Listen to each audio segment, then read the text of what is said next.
চলতে বেরোলে কষ্ট হবে। গোপাল চলতে বেরোবে কেন? গোপাল চলতে বেরোলে কষ্ট হবে।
হরে কৃষ্ণ।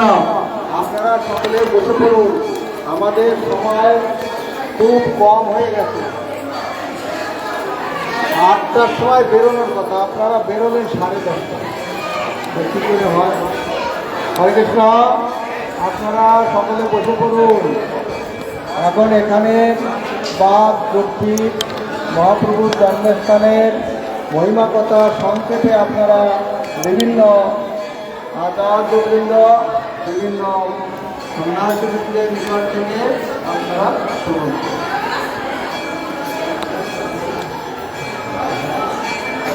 বন্দে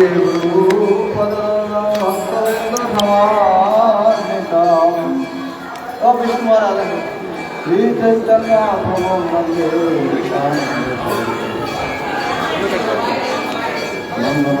বন্দে শ্রীরাধিকা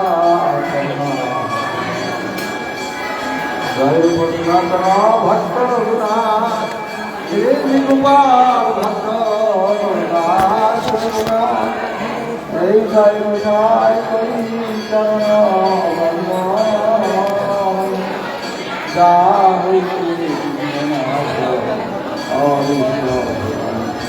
শ্রী কৃষ্ণ চৈতন্য প্রভু নিত্যানন্দ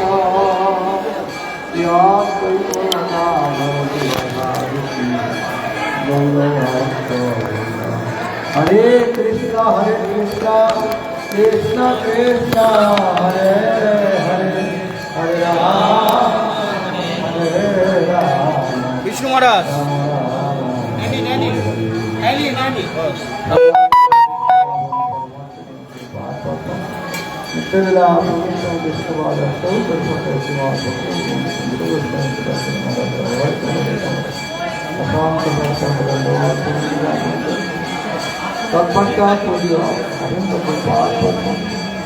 নিত্যলীলা পরিশ্রম বিষ্ণুমার্জনা ভক্তি জীবনা তাদের চরণ যদিও পরমগুরুদেব জগৎগুরু প্রভুপাদ ভক্তি সিদ্ধান্ত সরস্বতী গোস্বামী ঠাকুরের চরণ অসংখ্য সৎসঙ্গ ধন্যবাদ কবি উপস্থিত ভক্তি কমল বিষ্ণুর গোস্বামী মহারাজ ভক্তিচন্দ্র আনন্দ গোস্বামী ভক্তি মহান আশ্রম মহারাজ কৃষ্ণ মহারাজ অন্যান্য শ্রীরণ্ডী পাঠগণ পরম পূজনীয় ধাম পরিক্রমাকারী বৈষ্ণব ভক্তমণ্ডলী মাতৃমণ্ডলী সকলকে যথার্থ সম্মান অভিবাদন জ্ঞাপন করি। আমরা শ্রী শ্রী গুরুগৌরাঙ্গের করুণাকে অবলম্বন করে 2 দিন যাবৎকাল বনভজন লীলাকে কেন্দ্র করে আমরা গৌরধাম পরিক্রমা করেছি। আজকে এই গৌরধাম পরিক্রমা আমাদের হচ্ছে এই অন্তর্দ্বীপ পরিক্রমা। এটা নবদ্বীপ ধাম পরিক্রমার সময় আমাদের এই সব জায়গা দর্শন হয়, ইসলাম মহিমার কথা বর্ণন করা হয়। এই অন্তর্দ্বীপ 9টা দ্বীপের মূল দ্বীপ হচ্ছে অন্তর্দ্বীপ, যে দ্বীপের চৈতন্য মহাপ্রভু গৌর হরি স্বয়ং ভগবান হরি আবির্ভূত। আমরা দর্শন করেছি পূর্বে সেই জগন্নাথ মিত্রের আলয়, শিলা ভক্তিনাথ ঠাকুর এইসব ধাম সব যুক্ত হয়ে গিয়েছে। পরবর্তীতে আমাদের শিলা পরমেশ্বরী গুরুদেব পরমেশ্বরী গুরুদেব শিলা ভক্তিনাথ ঠাকুর তিনি এই নবদ্বীপ মায়াপুর ধামকে প্রকট করেছিলেন এবং পরবর্তীতে তারই নিত্য পার্শ্বদ রূপে জগৎগুরু প্রভুপাদ ভক্তি সিদ্ধান্ত সরস্বতী গোস্বামী ঠাকুর এসেছিলেন বা নবদ্বীপ ধামকে পরিক্রমা করে জগতের দিককে তিনি জানিয়েছিলেন যে আমরা সারা জন্মান্তরে পরিক্রমা করে চলেছি। একবার জন্মগ্রহণ করছি, মনুষ্য কি পরের জন্মে কী হবো তার ঠিক নেই, মানুষ হব কি পশু হব কি পতঙ্গ হব, বারবার করে জন্ম আর মৃত্যু এই করে চলেছে। এটা একটা পরিক্রমা হচ্ছে, কিন্তু এই পরিক্রমা বন্ধ করতে হলে ওই জরা মৃত্যুর হাত থেকে যদি মুক্তি পেতে হয়, ওই পরিক্রমা যদি বন্ধ করতে হয়, তাহলে একমাত্র এই স্বয়ং ভগবানের চিন্ময় যে ধাম, সেই ধাম পরিক্রমা করতে হবে। জগৎগুরু প্রভুপাদ বলেছিলেন যে আমাদের পরিক্রমা এই জগতের যে পরিক্রমা, জন্ম মৃত্যু জরা মৃত্যু এই যে পরিক্রমা, বন্ধ করতে হলে ধাম পরিক্রমা করতে হবে। তাই প্রভুপাদ ভক্তি সিদ্ধান্ত সরস্বতী গোস্বামী ঠাকুর তিনি এই নবদ্বীপ ধাম পরিক্রমার সুব্যবস্থা করেছিলেন। আজকে যদি তিনি এই পরিক্রমার ব্যবস্থা না করতেন, তাহলে আমরা চৈতন্যমঠ, যোগপীঠ, মাসি বাড়ি কি বস্তু কোনোদিন আমরা জানতে পারতাম না, বুঝতে পারতাম না।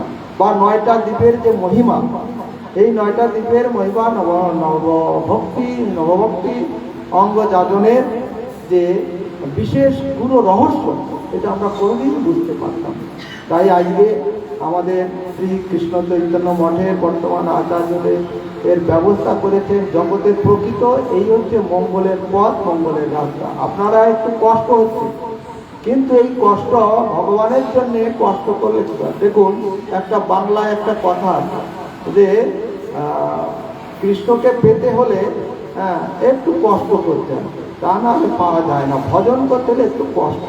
রাধারানী দেখুন কত কষ্ট করেছে কৃষ্ণের জন্য, কৃষ্ণ সেবার জন্য। বলতেন যে ভজন করতে হলে যদি বাধা না থাকে, ভজনে যদি কষ্ট না থাকে, তাহলে কিসের ভজন?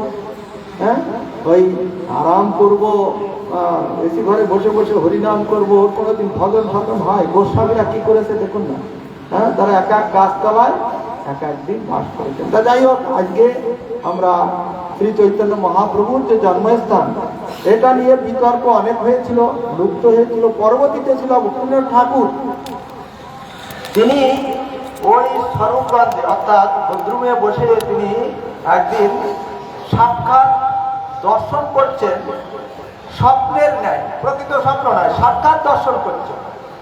কি দর্শন করছে? দিব্য ঘর বাড়ি এই মহাপ্রভুর জন্মস্থানে রয়েছে। তখন ভাদ্র মাস ছিল, এই মাসেই ভাদ্র মাস ছিল, চারিদিকে জল ছিল। এই দিব্য ঘর বাড়ি দেখে, চিন্ময় আলোময় ঘর বাড়ি দেখে তিনি একটা নৌকায় করে পরের দিন সেই স্থানে এসেছিলেন, ওই মহাপ্রভুর জন্মস্থানে। এসে দেখলেন কি? দেখলেন শুধু তুলসী বাগান ভর্তি, আর কোনো বৃক্ষ নেই। তখন লোকের কাছে জিজ্ঞাসা করেছিলেন, ওখানে যারা স্থানীয় লোক যারা ছিলেন, তাদের কাছে জিজ্ঞাসা করছেন যে প্রভু এখানে কি ব্যাপারে, কার জমিটা, কার ভিটা। তখন সেখানে কিছু বয়স্ক লোক তারা বলেছিলেন যে দেখুন, এই যে এই জায়গাটাতে কার কেউ বলতে পারে না, কিন্তু আমাদের ভিতর থেকে হিন্দু মুসলমান অনেকে দখল করার জন্য অনেকে চাষবাস করেছে। কেউ গম লাগিয়েছে, কেউ ধান লাগিয়েছে, বা কেউ তিল লাগিয়েছে, কেউ সর্ষে লাগিয়েছে। লাগানোর পরে দেখা গেছে সে সর্ষে গাছ যদি লাগিয়েছে সর্ষে গাছ হয়নি, যদি তিল গাছ লাগিয়েছে তিল গাছ হয়নি, ধান গাছ লাগালে ধান গাছ, কি গাছ হয়েছে? শুধু তুলসী গাছ হয়েছে। আর কি হয়েছে? যারা এসব করেছে, ওই জমি চাষ করে জোর দখল করেছে, তাদের বংশ লোপ পেয়ে গেছে, বংশ ধ্বংস হয়ে গেছে। এই জন্য ভয়তে আর কেউ ওই জমির ধারে বা ভিটে বাড়িতে কেউ আর যায় না, ওইভাবে পড়ে আছে। ভক্তিবিনোদ ঠাকুরের আর বুঝতে বাকি থাকলেন না। তখন তিনি বিচার করলেন এইটাই মহাপ্রভুর জন্মস্থান, তিনি নির্ণয় করলেন। কিন্তু কিছু তদন্তকালীন সময়ে যারা ধর্ম যাজক ছিলেন তারা এটাকে অস্বীকার করলেন, এটা মান্য করতে পারলেন না। পরবর্তীতে আমাদের জগন্নাথ দাস, সিদ্ধ মহাত্মা জগন্নাথ দাস বাবাজি মহারাজ বৃন্দাবন থেকে আসলেন, এবং বৃন্দাবন থেকে এসে ওই স্থানে তখন গৌরীয়তে বা নদিয়া প্রকাশে পাবেন, দেখবে যে খর্বাকৃতি, তখন 142 বছর বয়স হয়ে গেছে, 150 বছর তিনি প্রকট ছিলেন। তখন 18 থেকে 22 পর্যন্ত লাভ দিয়ে উঠছেন, আর ওই মহাপ্রভুর জন্মস্থানের ওইখানে নৃত্য করছেন আর বলছেন এইটাই মহাপ্রভুর জন্মস্থান, এইটাই মহাপ্রভুর জন্মস্থান। শিলা ভক্তিবিনোদ ঠাকুর তখন উপস্থিত ছিলেন, প্রভুপাদ তখন অল্প বয়স নিয়ে উপস্থিত ছিলেন। পরবর্তীতে শিলা তিনিও এসে ওই জায়গাকে নির্ণয় করেছিলেন। যাই হোক, আমাদের পূর্ব যতন আচার্যবৃন্দ তারা ওই চৈতন্য মহাপ্রভুর ওই যে স্থান, এটা যে মহাপ্রভুর জন্মস্থান, এটাকে নির্দিষ্ট করলেন, নির্ণয় করলেন। দেখুন, ওপারেও একটা আছে, এখানে আমার কোনো তর্কের কথা নেই, ঝড় কথা নেই, যেটা সত্য কথা। নবদ্বীপে ওখানেও আছে, নবদ্বীপে ওখানেও আছে একটা, তারা জন্মস্থান তৈরি করেছে। কিন্তু দেখুন, একটা কথা আছে, কি কথা? ধর্মের বাতিটা আস্তে আস্তে জ্বলে, ওটা কোনোদিন নিভে যাবে না। আর অধর্মের বাতিটা জ্বলবে ফট করে। তার নবদ্বীপের জন্মস্থান ওরা করলো বটে, কিন্তু ওখানে কেউ জানলো না যে ওইটা নবদ্বীপ জন্মস্থান। কিন্তু সারা পৃথিবীব্যাপী সবাই জানে এখন যে শ্রীরাম মায়াপুরের যে মহাপ্রভুর জন্মস্থান, সারা পৃথিবী লোকে জানে। গ্রন্থে তো প্রমাণ আছে, গ্রন্থ প্রমাণ আছে, সেটা আলাদা, সেটা পণ্ডিতরা জানবে, সাধুরা জানবে, কিন্তু সাধারণ জনগণ যারা, সাধারণ লোক যারা, তারা এসব করবে না, জানবে না। কিন্তু তারাও সবাই এখন জানে পরম্পরাতে, হ্যাঁ, যে না, মহাপ্রভুর জন্মস্থান হচ্ছে শ্রীধাম মায়াপুর। তা সেই মায়াপুর আমরা জন্মস্থান দর্শন করলাম, যা দর্শন করলে জীবের আর কখনো পুনর্জন্ম হয়, শাস্ত্রে বলেছে নবদ্বীপ ধাম মহিমায়। তারপরে এই যে জায়গায় আমরা এসেছি, বলার কথা তো অনেক আছে, মহারাজও বলবেন এই জায়গায় যে এসেছি আমরা, এটা হচ্ছে চৈতন্য মঠ। প্রভুপাদ ভক্তি সিদ্ধান্ত সরস্বতী গোস্বামী ঠাকুর প্রথম তিনি জগতের জীবকে কল্যাণ করার জন্য, চৈতন্য সত্তায় ফিরিয়ে আনার জন্য, আমরা অচৈতন্য বিশ্বে আমরা আছি, তাই চৈতন্য বিশ্বে যাতে জগতের জীবকে নিয়ে যাওয়া যায়, তার জন্য এই চৈতন্য মঠ স্থাপন করেছিলেন। এবং চৈতন্য মঠই একমাত্র মূল মঠ। এবং চৈতন্য মঠের পরে প্রভুপাদ আরো 64টা গৌরীয় মঠ স্থাপন করেছিলেন, সব মহাপ্রভুর কথা প্রচার করার জন্য। তা সেই চৈতন্য মঠে এখানে প্রভুপাদের ভজন কুটির, এখানে আমাদের গুরু পরম্পরা, গুরুপাদ পদ্ম আদি তারা এখানে এসে চৈতন্য মঠের আনুগত্যে তারা ধাম পরিক্রমা করেছেন। অর্থাৎ এটা অত্যন্ত আমাদের আদরণীয় স্থান, পবিত্র স্থান। আর জগতের আমরা সকলে জানি এটা হচ্ছে মাসি বাড়ি, চৈতন্য মহাপ্রভুর মাসি বাড়ি। সেই মাসি বাড়িতে এই চৈতন্য মঠ স্থাপন হয়েছিল। আপনারা কর্মেহী সকলে চৈতন্য মঠের কথা জানেন, স্থানের মহিমা কথা জানেন। পাশে গৌরীরতার বাবাজি মহারাজের সমাধি, এটাও আপনারা সকলে বন্ধ হয়ে গেছে, আর দর্শন হবে না। ব্যাটারি এখন আমাদের পরম পূজ্যবাদ শ্রীকৃষ্ণ চৈতন্য মঠের এখন পরম পূজ্যবাদ দ্বিদণ্ডী স্বামী শ্রীমৎ ভক্তিগণ ঋষিকেশ গোস্বামী মহারাজ স্বল্প সময়ের জন্য একটু স্থানে মহিমা কথা বলবেন। তারপরে আমাদের বর্ধমান মঠের বিশেষ প্রচারক বিষ্ণু মহারাজ। ওখানে রান্না হয়ে আছে, তাড়াতাড়ি নিমন্ত্রণ দিয়েছে। হরে কৃষ্ণ। সুধীভক্ত মণ্ডলী, আপনারা এতক্ষণ যাওয়ার বিস্তারিতভাবে পরম পূজ্যপাঠ ভক্তিরথক নারায়ণ গোস্বামী মহারাজের শ্রীমুখ থেকে এ ধামের মহিমা কথা শ্রবণ করলেন। এখানে শুনেছেন প্রভুপাদের চরণ আশ্রয় গ্রহণ করে আমাদের গুরুবর্গ প্রত্যেকে এখানে অবস্থান করে প্রভুপাদের আনুগত্য সেবা করেছিলেন এবং প্রচার করেছিলেন অভিন্ন গুরু পাদমশিল ভক্তি কমল মধুসূদন গোস্বামী মহারাজ। তিনি বিপুল প্রচারক ছিলেন। অল্পদিন মঠবাসে প্রভুপাদ তাকে প্রচারে পাঠিয়েছিলেন। আমাদের গুরু পাদমশিল ভক্তি কমল সন্ত গোস্বামী গুরু মহারাজ এখানে তখন তারা কত কষ্ট করে, এখানে কোনো কষ্ট করে এক একজন বিরাট গৃহ পরিত্যাগ করে। আমরা দেখুন সবাই সুখ চাই, কেউ আমরা কষ্টকে স্বীকার করতে চাই না। পরমার্থ লাভ করতে হলে একটু কষ্ট করতে হয়, তবেই হবে জীবন সফল।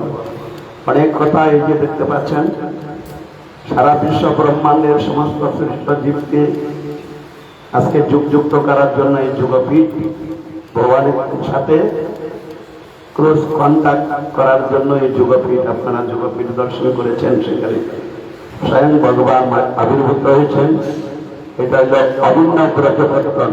প্রভুপাদ এই স্থানে এই শ্রীমন মহাপ্রভু রাধা বিনোদ প্রাণকে প্রকাশ করেছেন। এই জন্য এটা আকর মথুরা মানব বলেছেন, শুনেছেন।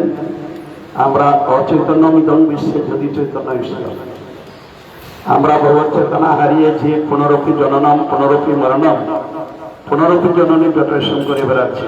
এ থেকে নিস্তার দেওয়ার জন্য প্রভুপাদ কোন মন্দির প্রতিষ্ঠা করলেন না। তিনি কি করলেন? ভগবত চেতনার মঠ, চৈতন্য মঠ প্রকাশ করলেন। মঠন্ত বসন্ত ছত্রা তস্মিন শৈব মঠ। মঠে কি করবেন? মঠেতে ভক্তি সদাচার প্রচার, ভক্তি সদাচার গ্রন্থ প্রচারের ব্যবস্থা। মঠে যিনি আচার্য থাকবেন তার আনুগত্যে সবাই তদ্বৃদ্ধি পরিপাতেন পরিপ্রশ্নন সেবায় জ্ঞান জ্ঞানীনাথ তত্ত্বদর্শন। সেই তত্ত্বদর্শী গুরুপাদ সেবন্মুখ হয়ে শরণাগতির দ্বারা সবাই অর্জন করবে। জগতের জঞ্জাল মুক্ত করার জন্য একমাত্র হরি ভজন করবে। নতদ্বাসাইতে সূর্য ন শশাঙ্ক ন পাপত যত্তানিপদ্যন্তে তদ্দামং প্রমুখ। যেখানে গেলে আর ফিরে আসতে হয় না, জীবকে আর কষ্ট জ্বালা যন্ত্রণা ভোগ করতে হয় না। সেটা হল ভগবত ধাম। সেই ধামের সন্ধান দেবেন। এই জন্য প্রভুপাদ বললেন, জীব মহানিদ্রাগত জাগাইতে বৈকুণ্ঠ দূত গৌরীয় পাঠাও ঘরে ঘরে, উঠরে উঠরে ভাই আর তার সময় নাই, হরি ভজ বলয় উচ্চস্বরে। এই অবদান দেওয়ার জন্য এই মঠ মন্দির এইসব ব্যবস্থা। অনেক প্রসঙ্গ আছে, অধিক বেলা হয়েছে। এখন আমরা এইখানে কথা অমৃত বিশ্রাম রাখছি। ভাষাকল পত্রের বেশ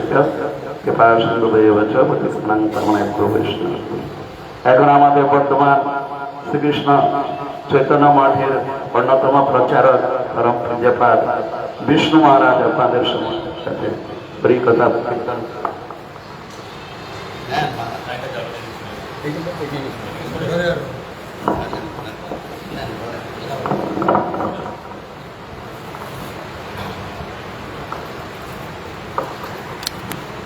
गुरवे गौरचन्द्राय राधिकायै तदालये कृष्णाय कृष्णभक्ताय तद्भक्ताय नमो नमः।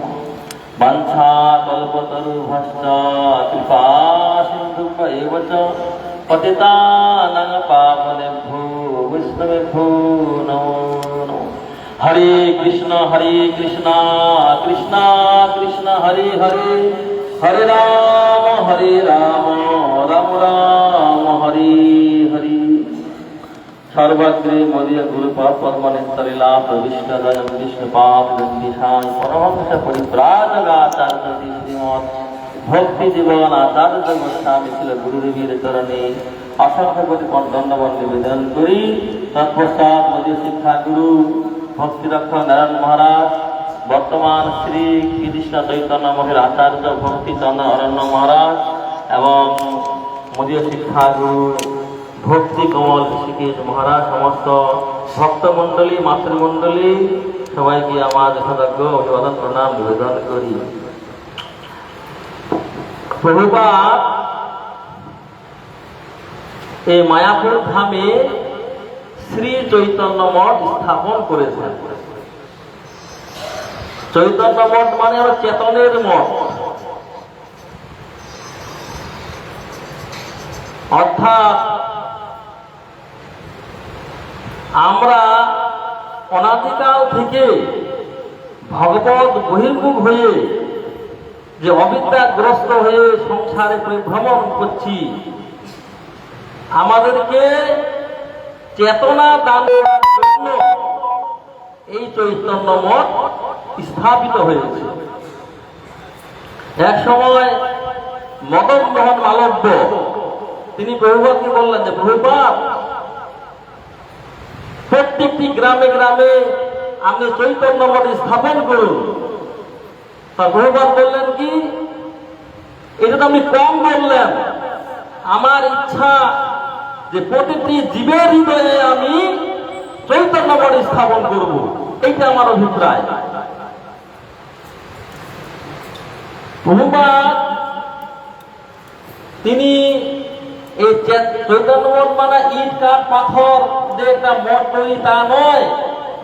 চৈতন্য মঠের চেতনতা, ভগবান চৈতন্যময় বস্তু, আমিও চৈতন্যময় বস্তু। সেই জীবকে, জড়বদ্ধ জীবকে চেতনতা দান করার জন্যই চৈতন্য মঠ। প্রভুপাদ এখানে বলছেন আসক্তি রহিত সম্বন্ধ সহিত বিষয় সমূহ সকলই মাধব।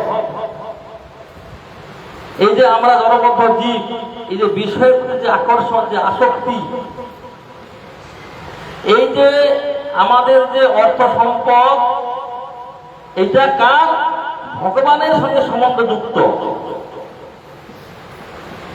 আসক্তি রহিত এবং সম্বন্ধ সহিত বিষয় সমূহ সকলই মাধব। এই যে আমরা বিষয়গুলো দেখছি, এগুলো আমার ভোগের বিষয় নয়, এগুলো ভগবানের সেবার জন্য। এগুলো, এই বিষয়গুলো দিয়ে আমি ভগবানের সেবা করব। এই জন্য মহাপ্রভু ভক্তি সিদ্ধান্ত সরস্বতী গোস্বামী ছিল প্রভুপাদ, তিনি এই শিক্ষা দিয়েছেন। আর প্রভুপাদ রূপ রঘুনাথের যে বাণী বলে, আমরা সকলে মিলিয়া মিশিয়া রূপ রঘুনাথের বাণী আমরা প্রকাশ করবো, প্রচার করবো আমরা, এটাই আমাদের হচ্ছে ধর্ম। রূপ গোস্বামী যে শিক্ষা দিয়েছেন আমাদের হচ্ছে রূপানুগ ধারা, গৌড়ীয় বৈষ্ণব হচ্ছে রূপানুগ ধারা। রূপ গোস্বামী যেভাবে আমাদের ভজন শিক্ষা দিয়েছেন সেইভাবে আমাদেরকে চলতে হবে। এই জন্য রূপ রঘুনাথের ধারায় আমাদের চলতে হবে। যাই হোক, বলার তো অনেক কিছু ছিল, আমার বলার যোগ্যতাও নেই। তাই আমরা সকলে মিলেমিশে যেন এই আমাদের চৈতন্য মঠের আনুগত্যে, এই আকর মঠরাস, সমস্ত মঠের রাজা হচ্ছে চৈতন্য মঠ, এই মঠের আনুগত্যে যেন আমরা শুদ্ধ ভক্তি ধারায় যেন আমরা ভগবানের ভজন করতে পারি, এই বলে আমি আমার সংক্ষিপ্ত বক্তব্য আমি এখানেই শেষ করছি। বাঞ্ছা কল্পতরু ভস্তা কৃপা সিন্ধু পতিতানাং পাবনেভ্যো বৈষ্ণবেভ্যো নমো নমঃ। এখন শ্রীকৃষ্ণ চৈতন্য মঠের বর্তমান আচার্য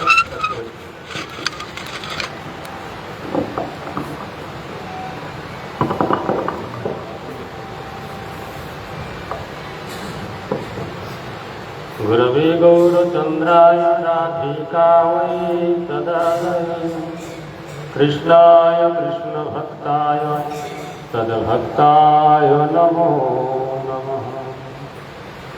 श्रीकृष्ण चैतन्य प्रभु नित्यानन्द श्री अद्वैत गदाधर शिवासादि गौरभक्तवृन्द।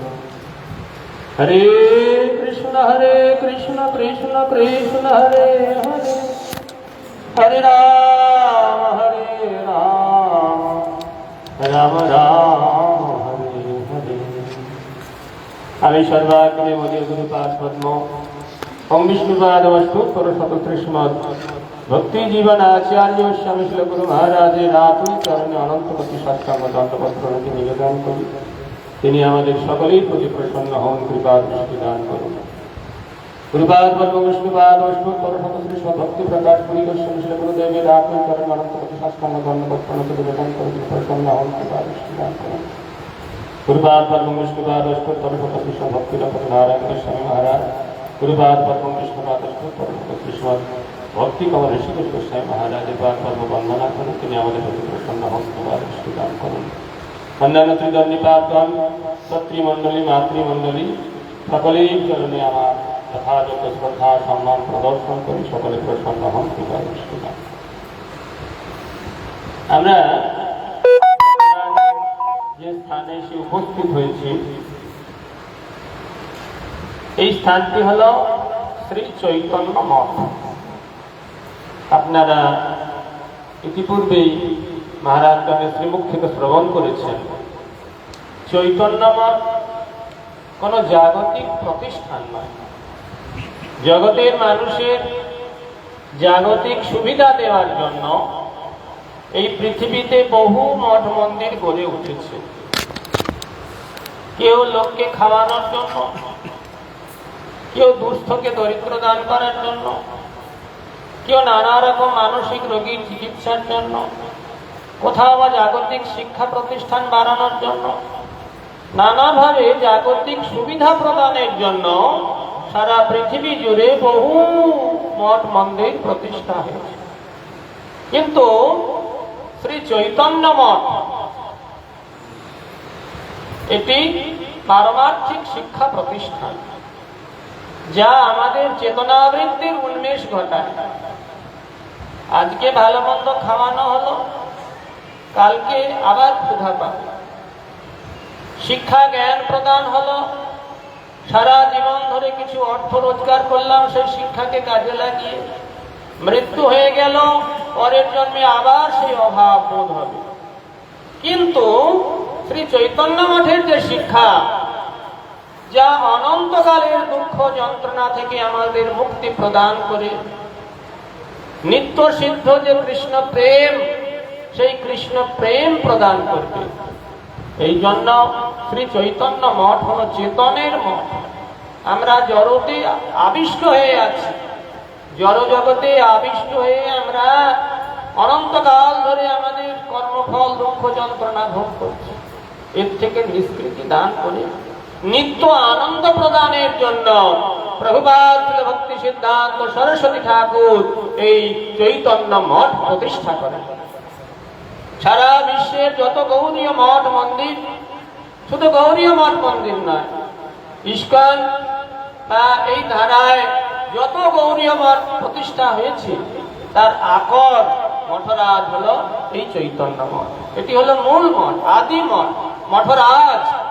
সমস্ত মঠের রাজা হলেন এই চৈতন্য।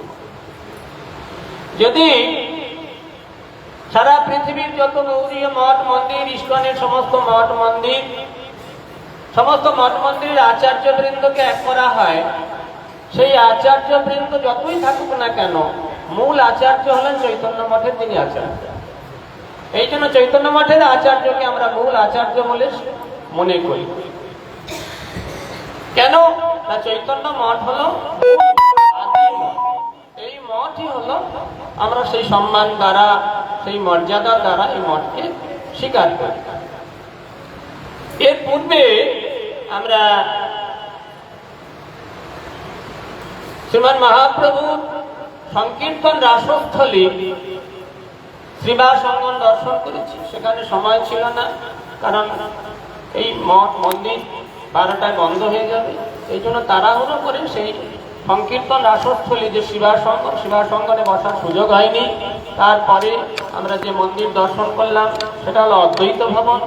সেই শিবাস অঙ্গন অদ্বৈত ভবন দর্শনের পূর্বে শ্রীমান মহাপ্রভুর জন্মস্থান, এই সমস্ত বিষয়ে আমরা আমাদের যে চাপাহাটিতে যে প্রসাদ পাওয়ার কথা আছে, প্রসাদ পেয়ে বিকেলে এই সমস্ত যা যা দর্শন হলো, আজকের যা দর্শন হয়েছে, গতকাল দর্শন যা হয়েছে ইত্যাদি বিষয়ে মহিমা আমরা শ্রবণ কীর্তন করব। এখন আমরা বেশি সময় নেব না, এখান থেকে আমরা নৃসিংহতলা যাব না, নৃসিংহ মন্দির দর্শন করবো। নৃসিংহতলায় নৃসিংহ মন্দির দর্শন করে আমরা চাপাহাটি যাব, সেখানে আমরা প্রসাদ পাবো। সময় অনেক হয়েছে, আপনাদের অসুবিধা হচ্ছে জানি, হ্যাঁ, তবে হ্যাঁ, দুদিন ধরে যে ভয়ঙ্কর বৃষ্টি হচ্ছিল তার হাত থেকে ভগবান আমাদের কৃপা করে রক্ষা করেছেন। হ্যাঁ, ওই 7 দিন ধরে যে গোবর্ধনকে ডুবিয়ে দেওয়ার জন্য যে ভয়ঙ্কর, হ্যাঁ, ইন্দ্রদেব যে ভয়ঙ্কর বৃষ্টি দান করেছিল, ভগবান গোবর্ধনকে তুলে সমস্ত বৃন্দাবনবাসীদের রক্ষা করেছিলেন। আজকে গুরুপাদ পদ্ম এবং আমার গুরুবর্গদ্বয় তারা এই ছাতা ধরে সমস্ত বৃষ্টিকে সরিয়ে দিয়ে সূর্যদেবকে প্রকাশ করেছেন তাদের কৃপায়। বৃষ্টি হলে আমাদের এই দর্শন এইভাবে সম্ভব হতো না, একটু রোদে বরং ভালো, হ্যাঁ, কিন্তু বৃষ্টি হলে বৃষ্টিতে কিছুই দর্শন হতো না, কোথাও যেতে পারতাম না আমরা। যাই হোক, আপনারা যেটুকু কষ্ট করছেন এটুকু কষ্ট স্বীকার করুন। কালকে গতকাল আপনাদের কাছে একটু আমরা আমাদের